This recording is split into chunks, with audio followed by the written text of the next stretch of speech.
하나님의 기쁨이라는 주제로 오늘 두 번째 설교를 하게 되겠습니다. 지난주에는 하나님의 기쁨이라는 말씀 가지고 우리 존재 자체가 하나님이 기뻐하시는 존재, 하나님이 기쁨을 이기지 못하는 존재라고 말씀을 드렸습니다. 말씀을 전하고 난 다음에 많은 성도님이 받은 은혜를 그렇게 나누어요. 하나님이 우리를 바라보시고 기뻐하신다라는 것을 생각해 보지 못했는데 너무나 행복합니다. 제 자신은 참 초라하게 생각했는데 주님이 저를 사랑하신다니, 기쁨의 노래를 부르신다니 어찌할 바를 모르겠습니다. 그리고 마치 하나님이 나를 위해서 부르시는 그 생생한 기쁨의 노래가 들려오는 것 같습니다. 그 고백을 들으면서도 얼마나 감사했는지 모릅니다. 그래요, 하나님께서 우리 한 사람 한 사람을 사랑하실 뿐만 아니라 정말 기쁨의 노래를 부르고 계십니다. 그렇다면 오늘 말씀을 통해서는 하나님께서 특별하게 사랑하는 사람, 하나님이 모두를 다 기쁘게 여기시고 사랑하시지만 하나님의 특별한 사랑받은 사람을 오늘 말씀을 통해 소개를 하고 있습니다. 먼저 하나님이 기뻐하지 않는 사람, 사람의 눈에는 뜨이지만 하나님이 기뻐하지 않는 사람은 어떤 사람인가? 10절에 말씀을 합니다. 여호와는 말에 힘이 세다 하여 기뻐하지 아니하시며 사람의 다리가 억세다 하여 기뻐하지 아니하시고, 말의 힘이 세다, 사람의 다리가 억세다, 우리 모두가 바라는 바입니다. 왜 그런데 사람은 이토록 바라는 거지만 하나님이 기뻐하지 않는다고 말씀을 하시는가? 당시 이스라엘 상황을 생각하면 이 말씀이 참 이해하기가 어렵습니다. 이스라엘 백성들이 나라를 잃고 포로로 잡혀갔다가 돌아온 사람들입니다. 이제까지 바벨론 포로로 잡혀갔다가 자유의 몸이 되어서 할렐루야로 시작해서 할렐루야 끝나는 감격의 찬송이 오늘의 말씀입니다. 오늘 2절에 보면 그 감격을 이렇게 소개합니다. 여호와께서 예루살렘을 세우시며 이스라엘의 흩어진 자들을 모으시며, 포로 잡혀간 사람들을 다시금 불러 모으시는 하나님, 상심한 자들, 그럴만하죠, 낙심한 사람들 고치시며 그들의 상처를 싸매시는도다. 긴 포로 생활하다가 돌아온 사람들, 그 아픈 마음을 하나님이 하나씩 돌본다는 말씀입니다. 나라를 잃고 돌아온 사람들, 무엇이 먼저 떠오를까요? 하나님의 성벽, 하나님의 성전을 건축하고 난 다음에 왜 그래 이렇게 나라가 멸망을 당했는가? 힘이 없어서 멸망을 당했겠죠. 군사력을 보강하고 군대 물자를 다시금 보충하는 것이 그들이 해야 될 일이라고 생각을 했을 겁니다. 당연히 말에 힘이 없어서, 용사의 힘이 없어서 나라를 잃은 것이라고. 우리 한국 민족 같은 경우는 이 말씀이 굉장히 실감이 납니다. 오랜 세월 일제 침략을 받고 나라를 잃었던 민족, 중국에 가면 곳곳에 물망이라는 비석을 많이 세워놓았습니다. 잊지 말라. 일본의 침략으로 말미암아 고난당했던 민족이 과거를 잊지 말라는 거죠. 과거를 잊지 않으려면 힘을 키워야 되는데, 국력을 강하게 하고 군사력을 키워야 되는데, 왜 하나님께서는 말의 힘이 센 것을 기뻐하지 아니하시고 용사의 다리가 튼튼한 강력한 군대를 기뻐하지 않는다고 말씀을 하고 계시는가? 사람을 의지하게 될 때, 사람의 튼튼한 다리, 말의 강한 힘을 의지하게 될 때 하나님을 더 멀리 한다라는 하나님의 말씀이겠죠. 이스라엘 백성들이 지금 패망한 이유를 바르게 찾지를 못하고 있는 겁니다. 사람들은 우리가 힘이 약해서, 군사력이 부족해서 멸망당했다고 생각을 하지만 사실 이스라엘 백성들이 무너진 이유가 무엇입니까? 하나님을 경외하는, 하나님을 믿는 신뢰를 다 잃어버렸기 때문입니다. 이스라엘 백성들 430년 애굽에서 종살이하고 난 다음에 그들이 홍해 앞에 섰을 때입니다. 죽음의 홍해 앞에서 어떻게 살아났죠? 뒤에는 다가오는 애굽의 말발굽 소리. 그들을 살려내신 것은 군사력이 아니었습니다. 모세가 막대기를 들었을 때 막대기를 통해서 역사하신 분이 우리 하나님이셨습니다. 그 철원성 여력성이 무너진 이유가 무엇입니까? 하나님의 말씀을 믿고 순종했을 때 무너진 겁니다. 그들이 포로 생활, 바벨론 생활 끝내고 돌아오게 된 이유가 무엇입니까? 군사력이 아니었어요. 하나님의 은혜였습니다. 그들이 무너진 것은 군대가 없었어가, 군대 물자가 없었어가 아니었다는 겁니다. 그런데 이스라엘 백성들이 마침내 요구한 것이 무엇입니까? 우리에게도 왕을 달라. 전쟁에서 우리를 이끌 수 있는 성도를 이끌 수 있는 왕을 달라. 지금까지 백전백승의 왕을, 하나님을 버리고 세상 왕을 달라고 소리치는 이스라엘 백성들, 그들이 무너진 근본 이유는 하나님을 배신하고 하나님께 등을 졌기 때문입니다. 오늘 이 말씀을 좀 더 이해하기 위해서는 우리가 과거의 하나님의 말씀 하나를 떠올려야 됩니다. 하나님께서 언젠가 왕을 허락하실 텐데 그 왕이 세워질 때 하신 부탁이 있습니다. 신명기 17장의 말씀에 보면 그 왕은 병마를 많이 두지 말라, 말을 많이 두지 말라는 겁니다. 그리고 말을 많이 얻으려고 백성을 애굽으로 돌아가게 하지 말라. 왕이 해야 될 가장 중요한 일이 뭘까요? 백성 보호하는 일입니다. 당시 때는 말의 힘이 전쟁의 승리의 승패를 가르는 중요한 잣대였습니다. 당연히 필요하다면 저 준말을 위해서 애굽으로 가서 싸워야 할 텐데 왕들로 하여금 애굽에 말을 구하러 가지 말라. 무슨 말일까요? 정말 우리를 구원해 내실 분은 세상에 뛰어난 말 군대가 아니라 하나님이시라는 것을 기억하라는 말씀입니다. 그렇다면 왕이 해야 될 일이 무엇일까요? 다음 절에 나오는 말씀입니다. 그가 왕에 오르거든 율법서, 하나님의 말씀의 등사본을 레위 사람 제사장 앞에서 책에 기록하여 평생에 자기 옆에 두고 읽으라. 하나님의 말씀을 가까이 하라는 겁니다. 하나님 여호와를 경외하기를 배우라. 말씀을 읽고 여호와 경외하기를 배우고 율법의 모든 말 규례를 지켜 행하라. 하나님의 말씀대로 살라. 하나님을 경외하라. 말씀을 가까이 하라. 왜 그럴까요? 왕을 세운 분이 하나님이시기 때문에 그 왕이 해야 될 일은 군대를 세우는 것이 아니라 하나님의 말씀을 세우는 것. 그 하나님 앞에 무릎을 꿇을 때 하나님이 당신의 백성을 지켜주시겠다는 겁니다. 오늘 이 말씀을 가만히 묵상하다 보면 정말 이렇게 살아간 한 인물이 떠오릅니다. 다윗의 고백이 떠오릅니까? 시편에 하시는 말씀입니다. 어떤 사람은 병거를 의지하고 어떤 사람은 말을 의지하나. 그렇죠, 대부분의 사람들은 말과 병거를 의지합니다. 그러나 우리는 여호와 우리 하나님의 이름을 자랑하리로다. 하나님의 이름을 자랑하는 사람, 다윗의 일생의 고백이 나옵니다. 세상 사람과 하나님의 사람을 한마디로 비교해 놓았습니다. 세상 사람들 말을 의지하고 힘찬 군대를 의지하지만 하나님을 믿는 사람은 하나님을 의지하고 하나님의 이름을 자랑한다는 말씀입니다. 이런 신앙의 고백은 우리가 어느 정도 할 수 있을 것 같아요. 우리도 하나님을 의지하고 내 모든 것을 하나님께 맡기고 나아갑니다.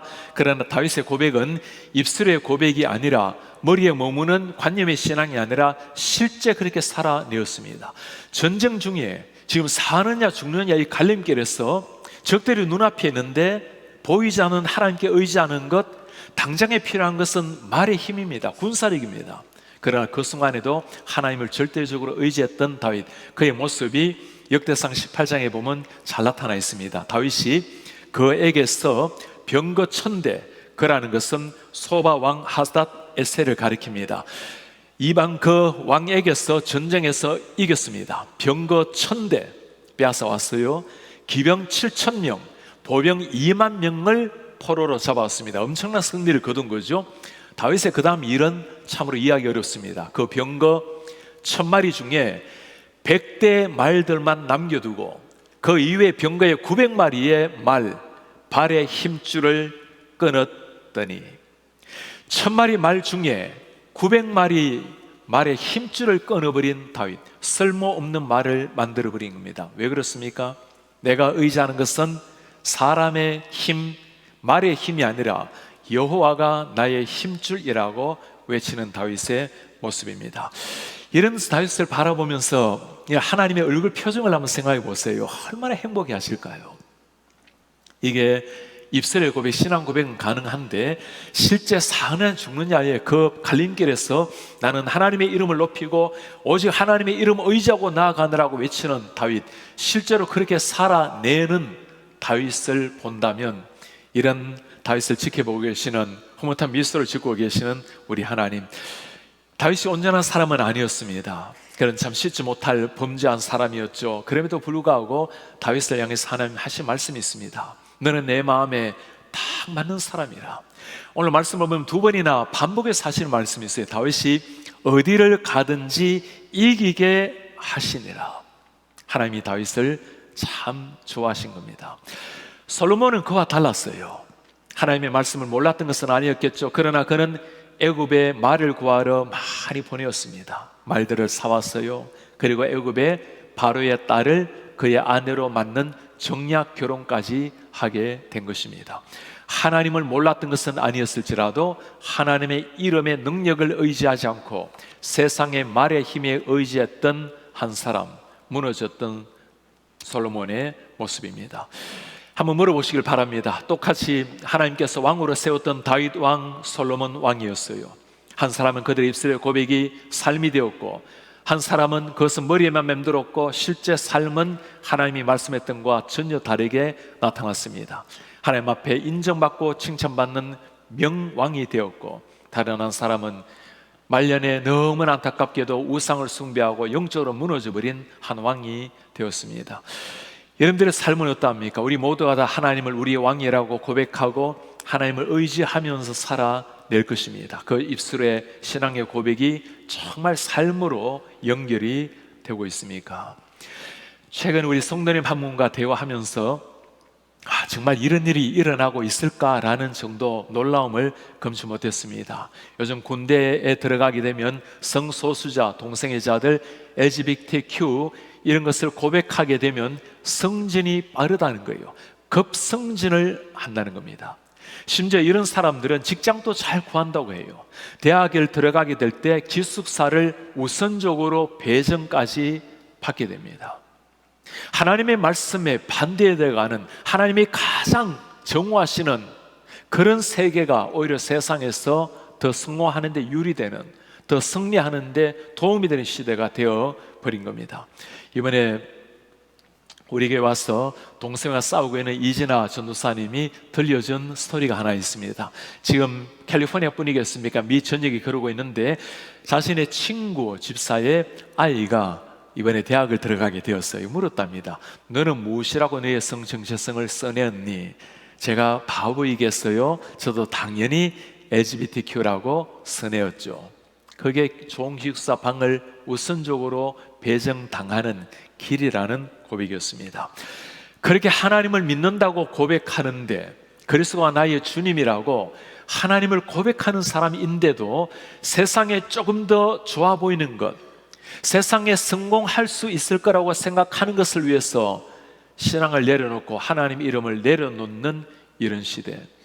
우리 성도님들의 삶은 어떠합니까? 우리 가운데 이런 사람은 아무도 아마 계시지 않을 겁니다. 그러나 자녀의 대학을 준비하기 위해서 스포츠 한다고 예배를 뒤로 하는 분들이 한 분이라도 계시지 않습니까? 보이지 않는 하나님을 정말 경외하는 마음으로 살아가는 삶, 때로는 눈에 보이는 것 때문에 보이지 않는 하나님을 아프게 하는 일이 있지 않습니까?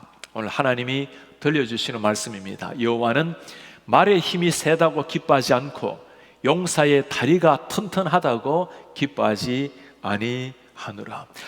이런 성경적인 가치관에 벗어나 버리면 다른 메시아 예수님을 바라보게 됩니다. 이스라엘 백성들이 기대했던 메시아는 어떤 것일까요? 당연히 말의 힘이 센 이런 명말을 가지고 있는 왕, 사람의 다리가 억세고 강해서 사람들을 저 로마에서 구원해낼 수 있는 위대한 왕, 당연히 그런 메시아를 기대했죠. 그러나 그들이 만났던 예수님은 그런 메시아가 아니었습니다. 오른밤 때리면 왼밤까지 되어주고 하나님의 아들이거든 뛰어내리라고 말한 사람을 위해서 너무나 무기력하게 죽어갔던 우리의 메시아. 하나님께서는 정말 이스라엘 백성들의 소원처럼 종살이에서 구원해 주셨습니다. 애굽의 종살이, 바벨론의 포로에서 구원해 주셨어요. 그러나 위대한 메시아, 강력한 말의 힘이 아니었습니다. 아무것도 없는 그들이었지만 8세 된 모세를 통해서, 고레스 왕을 통해서 하나님께서 때가 되어서 직접 하나님의 자비하심으로 그들을 인도해 내신 겁니다. 그것이 하나님이 행하시는 역사의 통로입니다. 위대한 말의 힘, 위대한 장군의 힘이 아니라 나는 아무것도 아닙니다. 그래서 하나님만 의지합니다. 그런 사람을 통해서 역사하시는 하나님이십니다. 이런 비밀을 깨달았던 사람이 바울이었어요. 세상의 모든 걸 다 가진 사람, 힘센 다리, 말의 힘을 가진 사람 아닙니까? 그 바울이 했던 자랑을 기억합니까? 내가 부득불 자랑을 해야 된다면 내 연약함을 자랑하겠습니다. 내가 연약할 때 하나님이 나타나시기 때문입니다. 바울이 자랑했던 기억납니까? 내 학식, 내 지식이 아니라 오직 예수 그리스도 십자가만을 자랑합니다. 지금까지 하나님께서 기뻐하시지 않는 것, 사람은 마음이 끌리는데, 많은 사람은 그걸 추구하려고 달려가는데 성공이라고 여기는데 그거 기뻐하지 않는다고 하나님 말씀하셨어요. 그렇다면 하나님이 정말 기뻐하는 것은 무엇일까요? 오늘 11절에 주님이 들려주십니다. 여호와는 자기를 경외하는 자들, 그의 인자하심을 바라는 자들을 기뻐하시는도다. 하나님을 경외하는 사람, 인자하심을 간절히 사모하는 자를 기뻐하노라. 구약 성경의 시편에 보면 경외 야레라는 히브리 단어가 145번 등장합니다. 엄청나게 반복되는 것이 무엇일까요? 하나님을 경외하는 것이 그만큼 중요하다는 거죠. 경외하다는 말이 어떤 말일까요? 영어로 보면 God fearing, 하나님을 두려워한다고 나오는데 이 fear이란 말이 경외를 담아내지는 못해요. 하나님을 공경하고 하나님을 두려워할 줄 아는 것, 너무나 존경스럽고 너무나 경외감을 가지고 있기 때문에 오히려 그 앞에 두려움을 가지는 것. 에베레스트 산을 정복한 사람이 들려준 글을 보았습니다. 산 정상에 가면 눈발이 날리죠. 바람이 세차게 날리고 있죠. 그 정상을 올라갔을 때 그 감격을 가지고 그렇게 일어서 있으면 바람에 날려서 위험하다는 겁니다. 때로는 납작 엎드려서 아주 실눈 같은 눈을 뜨고 하나님께서 만드신 그 장엄한 에베레스트 산을 바라보는 그 모습, 납작 엎드려서 아주 겸손하게 무릎을 꿇고 하나님이 허락해 준 그 땅을 잠시 바라보는 것, 그 자세가 바로 하나님 앞에 우리가 가져야 될 경외라는 단어입니다. 하나님을 하나님답게 여기는 것, 피조물은 피조물답게 하나님 앞에 살아가는 것. 경외란 단어를 딱 떠올리면 먼저 떠오르는 사람이 있습니다. 아브라함입니다. 하나님께서 그의 하나밖에 없는 자식 이삭을 바치라고 말씀을 하시죠. 하나님의 아들을 바치라는 말씀 우리가 들을 수도 없고 아니 들었어도 안 될 말입니다. 그러나 불면의 밤을 지샜지만 새벽을 깨워서 길을 떠나는 아브라함, 모리아산에 올라가서 칼을 들고 아들을 바칩니다. 그때 하나님께서 소리친 그 음성이 들려옵니까? 아브라함아, 아브라함아, 그에게 손을 대지 말라. 네가 이제야 나를 경외하는 줄을 내가 알겠노라.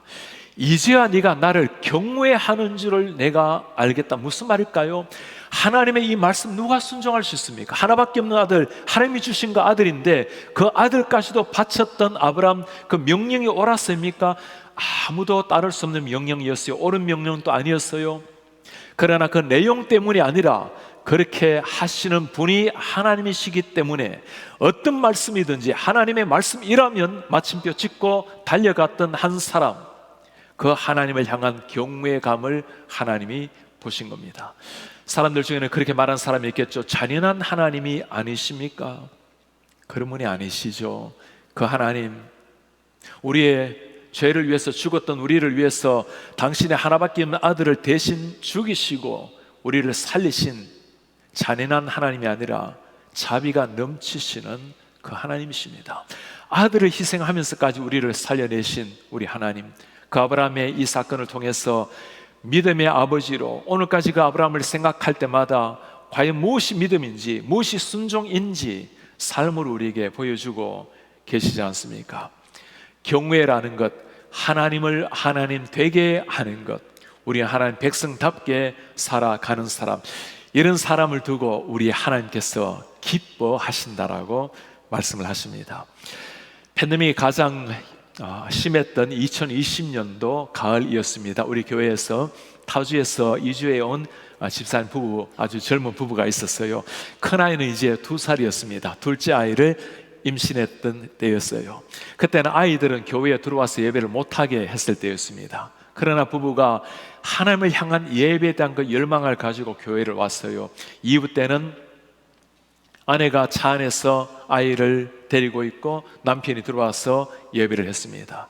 산부가 되면 남편은 밖에 나가서 아이를 차 안에서 보고 아내가 그 만삭이 된 몸을 들고 들어와서 예배를 했어요.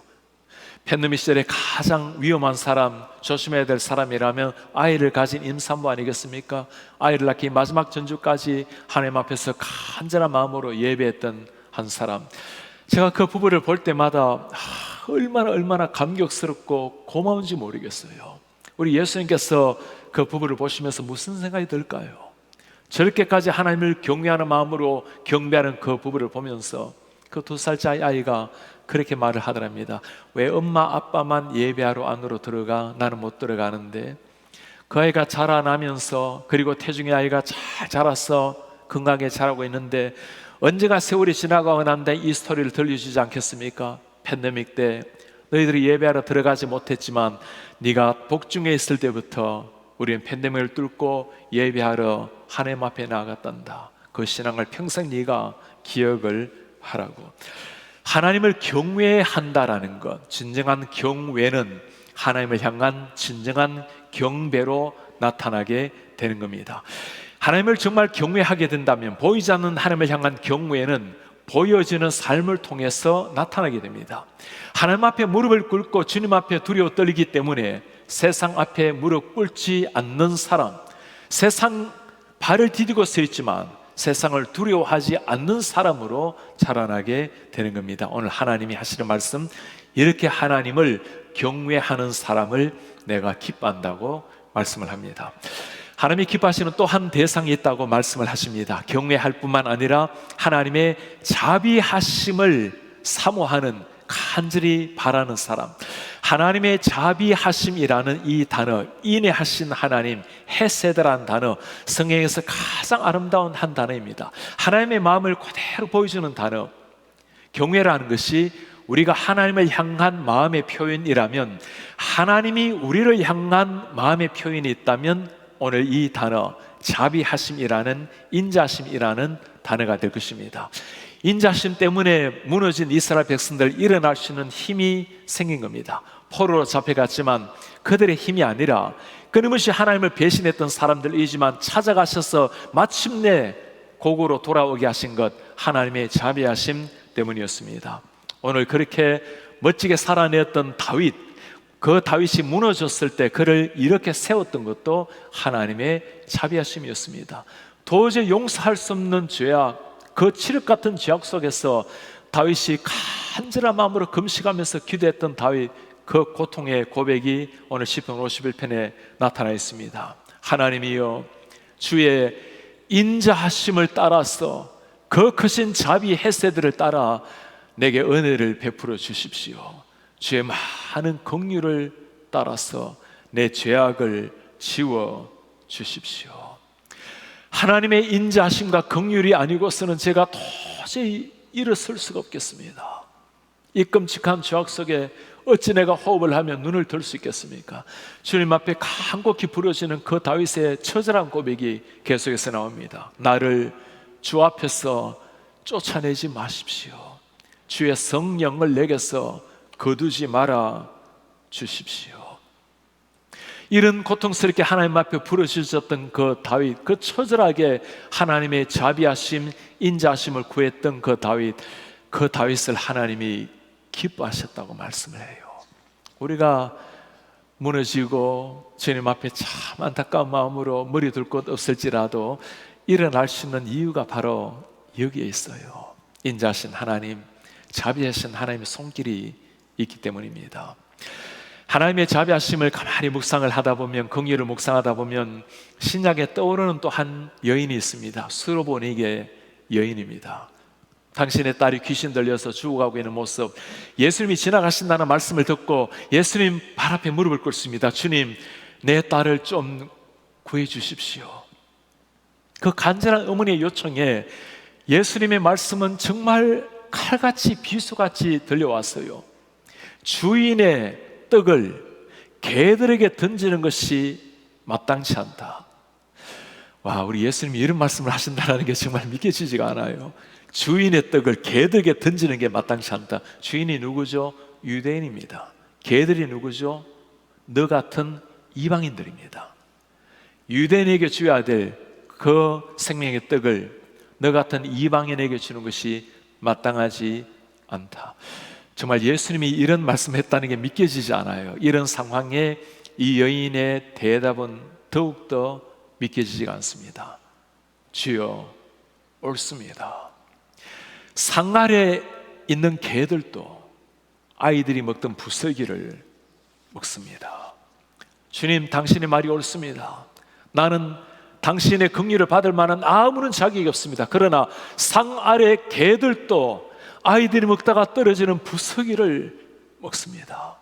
주님, 당신의 그 자비의 옷자락을 잠시라도 스쳐 주십시오.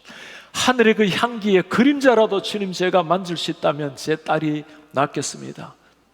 주인의 상에서 떨어지는 그 부스러기, 개들이 먹지 않습니까? 그 부스러기라도 한 톨이라도 주면 좋겠습니다. 와, 이런 여인의 고백에 우리 예수님 어떻게 반응하는지 아십니까?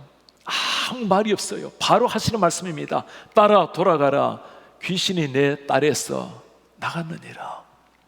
우리 예수님이 이런 고백을 보고 얼마나 감격해하지 않았겠어요? 저 이스라엘 백성들, 당신의 택한 백성들은 예수님을 모르고, 종교 지도자들은 주님을 모르고 이를 갈면서 주님을 죽이려고 혈안이 되어 있는데, 개 취급을 당하고 있는 저 이방 여인은 무릎을 꿇고, 주님, 개 같은 존재이지만 당신의 그 생명의 구원의 상에서 떨어지는 부스러기라도 얻어먹게 도와주십시오.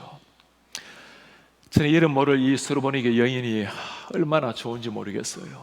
그리고 제 생에 이런 신앙을 가지고 주님 앞에 엎드릴 수 있다면 얼마나 좋을까요? 어떤 상황이라 하더라도 우리 하나님께서 이런 사람에게는 하늘의 문을 여시고 하늘의 생명의 떡을 허락하실 것입니다. 하나님의 인자하심을 바라보는 사람, 이런 사람을 하나님께서 기뻐하신다고 말씀을 하십니다. 오늘 말씀을 묵상을 하면서 참 제 마음속에 남아있는 너무나 미소 짓게 만드는 우리 한 성도님이 떠오릅니다. 지난달에 우리 교회 가장 연장자 중에 한 분이신 이진경 권사님, 이제 주님의 품에 안기시게 되셨어요. 100년 4개월을 참 아름답게 사시다가 가셨습니다. 토요일에는 식사를 좀 잘 못하시길래 어머니 식사를 하셔야 내일 교회를 가실 수 있어요. 그 100세가 되도록 꼿꼿한 모습으로 지팡이 하나 없이 그렇게 교회를 매주 나오셨던 권사님, 그래야 될 텐데 그래 주일이 되었어요. 기력이 많이 떨어지셔서 결혼 교회를 못 나오시고 인터넷으로 온라인으로 예배를 드리셨습니다. 주일 밤이 되어서 병원으로 가셨어요. 그리고 월요일 가족들에게 다 인사를 나누었습니다. 저와 아내에게도 인사를 나누셨어요. 그 인사말을 녹음을 해서 들려주셨는데 얼마나 가슴 절절히 다가오는 말인지, 목사님, 사모님 사랑합니다, 고맙습니다. 그 많은 성도들 중에 주일 예배 마치고 나면 꼭 뒤에 와서 권사님하고 인사해 줄 때 너무 좋았습니다. 그리고 화요일 많이 안 좋으셨다는 말씀에 병원에 신방을 갔을 때 그 의식이 많이 없으셨어요. 권사님 하셔서 눈을 크게 떴어요. 그리고는 그 다음날 주님 품 안에 곱게 안기셨습니다. 100년 동안 하나님 앞에 참 고결하게 살아가신 한 분, 북한에서 6.25 전쟁, 일제 침략 다 겪으면서 100년 4개월 동안 2번 주일 예배를 빠지고 한 번도 빠지지 않았다고, 뱃속에서부터 끝까지 주님 믿은 이유로 2번 빼놓고 매주 주님 앞에 예배하러 나온 권사님, 매일 새벽 3시에 일어나서 예배하고 매일 오후 5시에 예배하시고 매일 주님과 함께 길을 걸으시고 행복하게 지내셨던, 팬데믹 중에 교회를 못 나오게 했을 때는 주부를 가지고 어르신들 한 사람 한 사람 나누어 주셨던 분, 지난해 100세 때 생신 때 찾아뵈었더니 그렇게 물어요. 목사님, 하나님이 내가 100세 되도록 이렇게 매일 건강하게 2시간 30분 운동도 하고 이렇게 지내게 하시는데 그 이유가 뭔일까요? 이유가 뭘까요? 하나님 그렇게 경외하고 하나님을 참으로 경배하시는 분, 하나님의 그 자비하심과 인자하심을 바라며 살아가시는 분에게 주시는 하나님의 놀라운 특별한 축복이 아니겠습니까? 하나님이 모든 사람을 다 사랑하시지만 하나님을 경외하는 사람, 하나님의 자비하신 인자하심을 깊이 바라는 사람, 주님이 특별히 사랑하시고 기뻐하신다고 말씀하십니다. 하나님의 축복은 여기에서 그치지 않습니다. 뒤에 말씀을 쭉 보면 이제는 구체적인 축복 이야기들이 흘러나오고 있어요. 13절에 말씀합니다. 너희의 문빗장을 견고히 하시고. 이 나라를 잃었던 백성 아닙니까? 언제나 두려움 속에 살았던 사람들, 그러나 내가 너희의 문빗장이 되겠다, 너희의 자녀들에게 복을 주겠다, 너희의 경내를 평안하게 하겠다. 평안이 사라진 사람들입니다. 두려움에 떨었던 사람들, 내가 너희의 지역을 지켜주겠다. 아름다운 밀로 너를 배불리 먹여주겠다. 늘 가난 속에 고통에 살았던 사람들, 그들을 향해서 주시는 하나님의 놀라운 약속, 이 하나님의 최고의 약속은 무엇일까요? 그 다음에 주시는 하나님의 말씀입니다. 하나님께서 주시는 가장 위대한 축복, 그가 그의 말씀을 야곱에게 보이시며 하나님의 말씀을 드러내 보이시며 율례 규례를 이스라엘에게 보이시는도다. 그는 어느 민족에게도 이와 같이 행하지 아니하셨나니. 무슨 말일까요? 너희들에게만 주는 특별한 은혜가 있단다. 하나님의 말씀을 야곱에게 보이시고 너희들에겐 하나님을 아는 거룩한 지식을 주었단다. 마침내 너희의 자손을 통해서 예수 그리스도 오게 하신 하나님의 놀라운 역사, 그 놀라운 이름 앞에 할렐루야로 끝을 맺고 있는 겁니다. 오늘 이 말씀이 주어진 사람들이 누구일까요? 하나님의 말씀이 주어진 백성, 하나님께서 당신의 모습을 다 열어내 보이셔서 당신이 우리의 구원자라는 걸 알려주신 우리의 하나님, 다른 어떤 사람에게, 어떤 민족에게도 보여주지 않았던 하나님의 그 비밀을 알게 했던 사람, 바로 우리에게 주시는 하나님의 놀라운 약속 아닙니까? 이 약속을 받고 살아가는 사람들, 하나님을 경외하는 사람, 하나님의 자비하심을 바라는 사람입니다. 오늘 우리는 하나님의 기쁨, 하나님이 기뻐하시는 대상, 하나님을 경외하는 사람, 하나님을 참으로 바라고 자비하심을 위해서 무릎 꿇는 사람이라고 말씀했습니다. 그 옛날 그 은혜를 입었던 다윗뿐이겠습니까? 바울뿐이겠어요? 수로보닉의 여인, 자신의 옥합을 다 껴서 주님 발 앞에 그냥 머리로 예수님의 죽음을 준비했던 옥합을 깬 한 여인, 많은 이름 모를 사람이 하나님의 그 사랑 속에 기쁨의 대상이 되어 살아갔습니다. 기도 역사의 수많은 사람은 그들의 이름 없이 하나님의 그 은혜를 구하면서, 그 자비하심을 구하면서 오늘까지 기도의 역사를 써왔어요.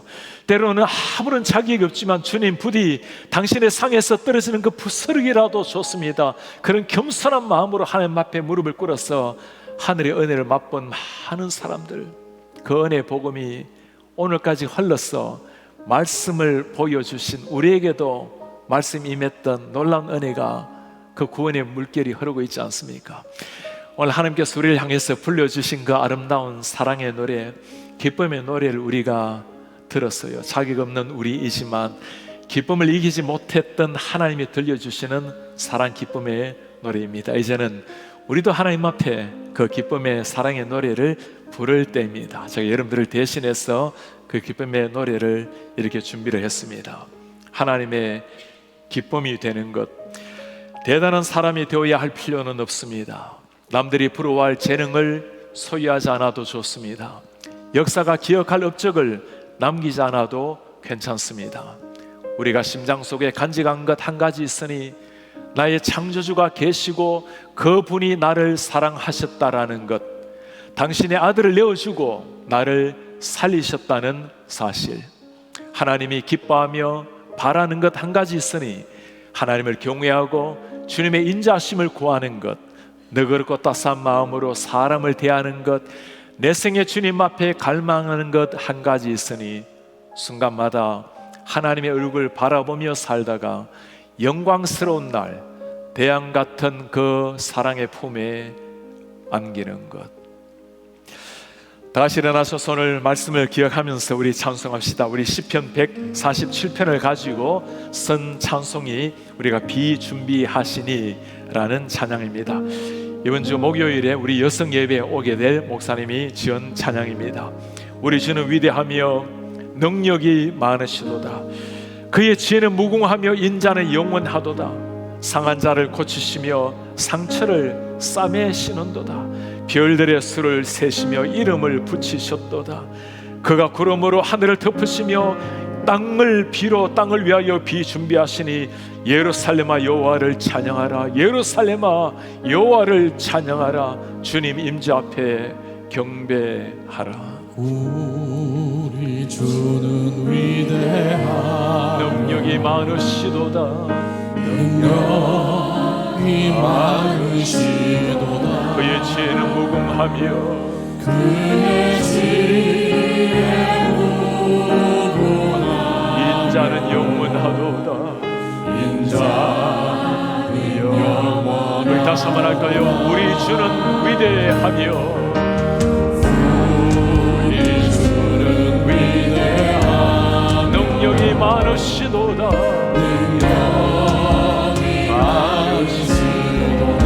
그의 지혜 무궁하며 인자는 영원하도다. 인자는 영원하도다. 상한 자를 고치시며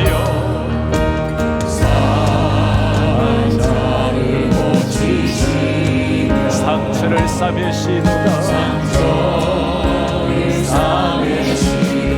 별들의 수를 세신 우리의 주님, 이름을 붙이셨도다.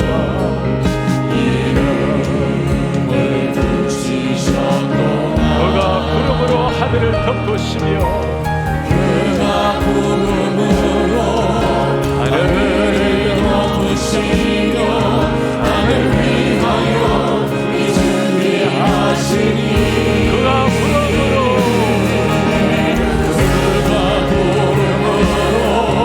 하늘을 덮으시며 나를 위하여 준비하시니 예루살렘아 여호와를 찬양하라.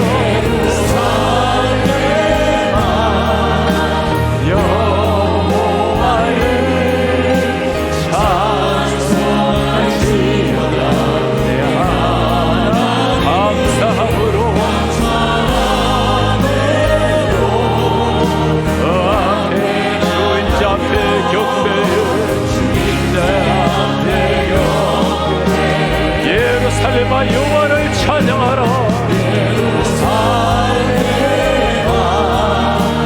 여호와를 찬송할지어다. 내 하나님 감사함으로 주 앞에 나가며 주 임재 앞에 예루살렘아 여호와를 찬양하라.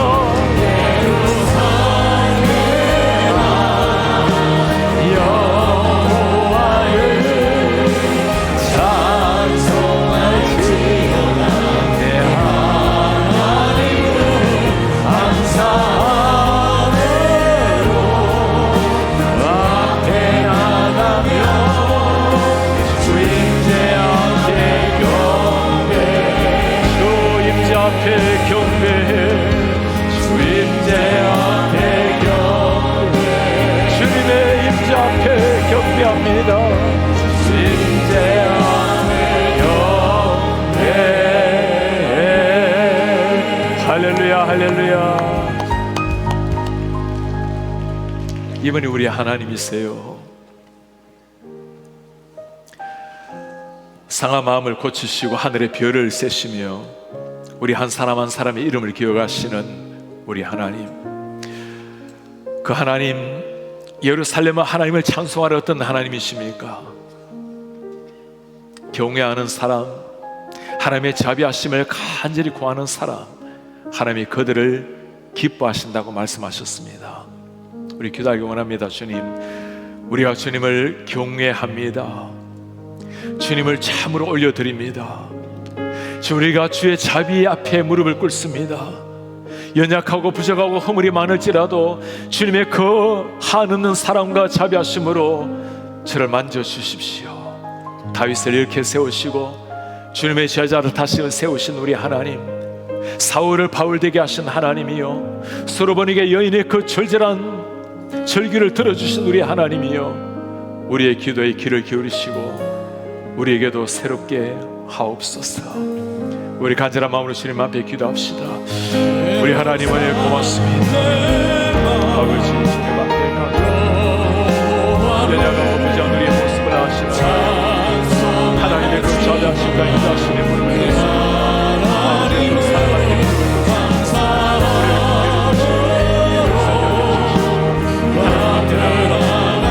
우리 아버지 하늘에 있는 하늘의 사랑 우리 사랑이 여겨주시옵소서.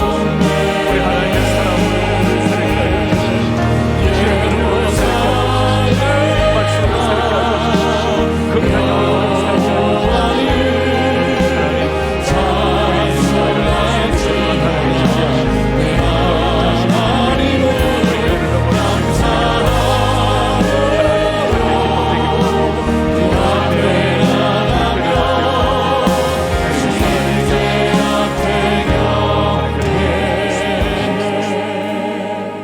존귀하신 하나님 아버지,